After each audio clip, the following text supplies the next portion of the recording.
Today I'll be going over my top 5 strongest bot lane combos for Season 13. As always, if you guys go on to find this video enjoyable, or if you find it helpful, I would really appreciate it if you could leave a like on the video and subscribe to the channel if you have not done so already. We're going to be jumping right into it here, and I'm going to start by going over probably the most obvious combo on this list, and that is going to be Lucian Nami. It's a combo that I feel like everybody probably knows by this point, but I wanted to throw it on the list anyways.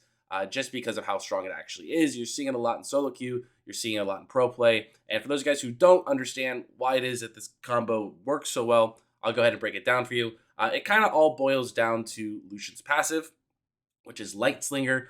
Lucian's passive, it allows him to get 2 auto attacks anytime he uses an ability. And on top of that, anytime he is empowered by another ally, so this could be anything from a Lulu shield to a Soraka heal, or whatever it may be, anytime he's empowered, his next 2 basic attacks will also do bonus magic damage. So with this passive in mind, Lucian's going to work well with pretty much any enchanter in the game that can empower him and proc this passive very often. Nami, for example, and the reason that this works so well is because out of all the enchanters in the game, she's going to proc this passive the easiest. And on top of that, it just synergizes really, really well. So the main 2 abilities that you're going to be procking on Lucian whenever he's dashing in and trying to proc his passive and go for all-ins and do a lot of damage is going to be Nami's W, and it's going to be Nami's E. Just a kind of side piece of advice here.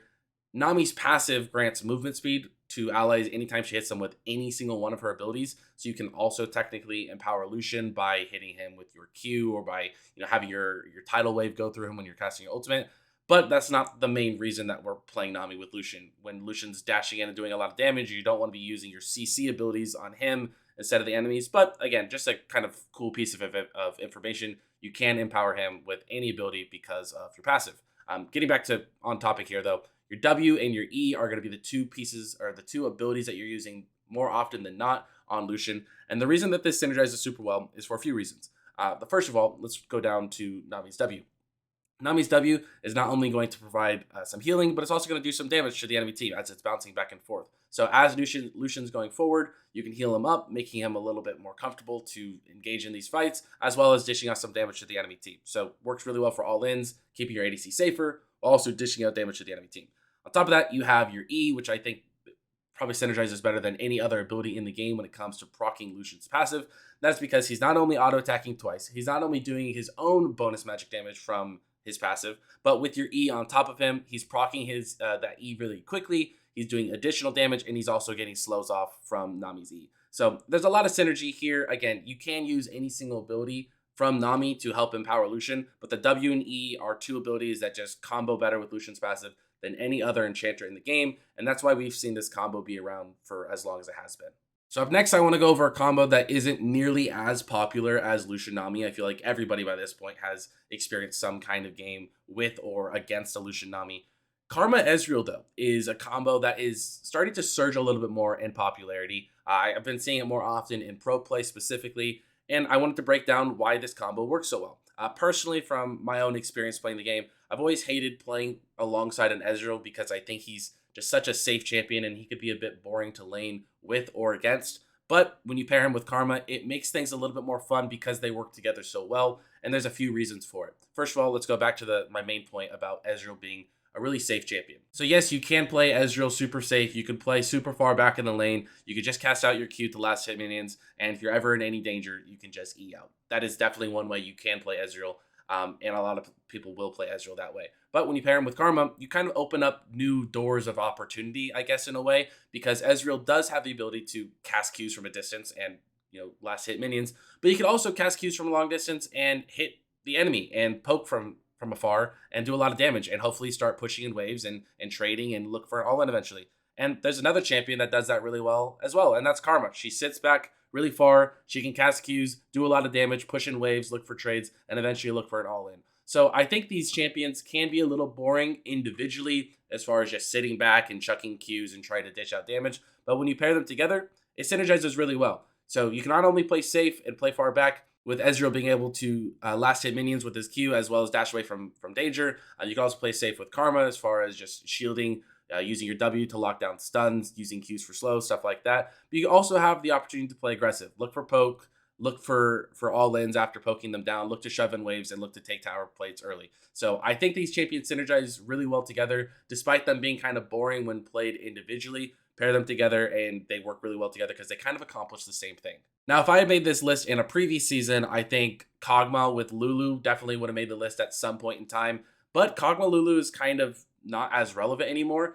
and that is because Kog'Maw has been replaced with Zeri, and Zeri Lulu is by far one of the strongest bot lane combos in Season 13. There's a lot of different examples of how a hyper carry ADC can pair really well with an enchanter support that wants to just sit back and buff up that hyper carry ADC, but there aren't any combos in the game anymore that work as well as Lulu Zeri when it comes to hyper carry and an enchanter. These champions just mesh so well together. Lulu's going to be speeding up and buffing up the Zeri. So she already has a pretty mobile kit, and Lulu being able to buff her up and aid that is going to make her even more tricky to get a hold of and catch down and burn down in a fight. On top of that, Lulu has her ulti to just make it a lot more difficult to lock down the Zeri. Once you are on top of her, she's going to get buffed up and she's going to knock you back, but also be tougher to take down. Overall, these champions just mesh really well together. Again, I don't want to over explain it. It really is as simple as hyper carry ADC, one of the strongest hyper carries ADCs in the game, compiled with a really good support enchanter who can buff up hyper carry ADCs. And together, they're just a really deadly combo that's not only going to be doing a lot of damage while moving around really quickly, but they're also really, really hard to take down when paired together. Up next is going to be Caitlyn ADC combined with Lux support.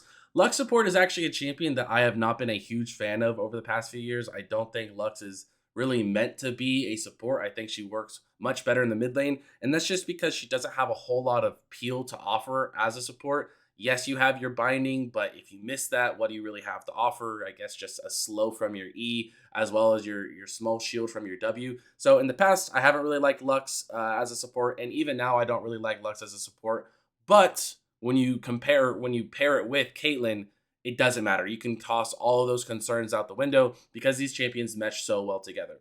The main reason is, well, you can get rid of a lot of those concerns because you don't have to worry about getting ganked and having to peel for your ADC and having to be super immobile. And that's because if you're playing this lane properly, you're going to be shoving the wave into the enemy team 24/7. They should never have an opportunity to walk up past their wave, and the enemy jungler should not have much opportunity to come down and gank you guys. And that's just because Caitlyn is probably the longest range ADC in the game, has the best poke potential, has good trading in lane, has really good sieging in lane, as well as later in the game. Same thing with Lux, really long range support, a lot of poke, should be able to push in waves very easily, should be able to look for all ins after poking down. Also has really good siege potential because anytime the enemy walks up to their tower, you should be able to poke them down with your E, potentially look for a poke with your Q into an all-in. So again, these champions together are really good just because they have the ability to constantly shove in waves, poke down the enemy, siege, and overall it's a really dominating lane.